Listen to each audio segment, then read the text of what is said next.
কর্মজীবী নারীরা নাকি পতিতা, এমন মন্তব্য করা হয়েছে জামাত ইসলামের একজন আমিরের টুইটার অ্যাকাউন্ট থেকে। আর পরবর্তীতে বলা হয়েছে অ্যাকাউন্টটি নাকি হ্যাক করা হয়েছিল।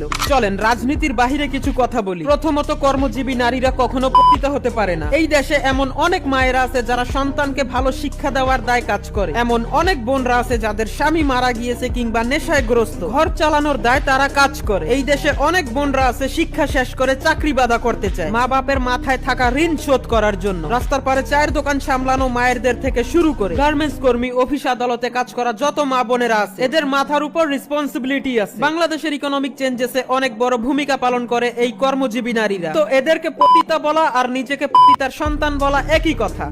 যাদের মাথায় টাটকা গু অথবা গোবর ভরা তারাও এই কথা বলতে পারে না। তাহলে চিন্তার ব্যাপার হলো একজন প্রার্থী কিভাবে এই কথা বলে। দেখেন, নির্বাচন মানেই নেতারা যদি পারে সাধারণ পাবলিক আর কি ভোটারদের চুষে দেওয়ার চেষ্টা করে। শুনতে খারাপ লাগলেও এইটাই বাস্তব। তবে হ্যাঁ, সব নেতারা আবার এক না। ভালো নেতারাও অনেক আছে, কিন্তু খারাপের সংখ্যাটা বেশি। সারা জীবন যে সকল তৃতীয় লিঙ্গর ভাই বোনদেরকে হিজড়া বলে চেতায়, নির্বাচন আসলে ওদের কাছে গিয়েও হাত পাও চেপে দেয়। কারণ এই দেশে তৃতীয় লিঙ্গদেরও ভোটার আছে এবং প্রস্টিটিউশনদেরও ভোটার আছে। তো মজার ব্যাপার হলো একজন প্রার্থী পুরো একটা নারী জাতকে তো এই কথা বলতে পারে না। কর্মজীবী নারীরা পতিতা এমন মন্তব্য করা আর নিজের পায়ে কুড়াল মারা একই কথা। কেন জানি আমার মনে খটকা দিতে আছে। এমনও তো হতে পারে তার টুইটার অ্যাকাউন্ট আসলেই হ্যাক হয়েছিল। আবার এমনও হতে পারে যে সে ইচ্ছাকৃতভাবেই পোস্টটা করছে। আমরা এত কিছু জানি না। আমরা একটা কথাই জানি, জামাতের আমির সাহেব যদি এটা ইচ্ছাকৃতভাবে পোস্ট করে থাকে তাহলে আমরা তাকে তীব্র নিন্দা জানাই। আর যদি তার টুইটার অ্যাকাউন্ট সত্যিই হ্যাক হয়ে থাকে তাহলে তার বিরোধী যারা এই ধরনের নোংরা কাজ করেছে তারা তখনই হেরে গিয়েছিল যখন তারা এরকমের ইলিগাল পদক্ষেপ নিয়েছিল।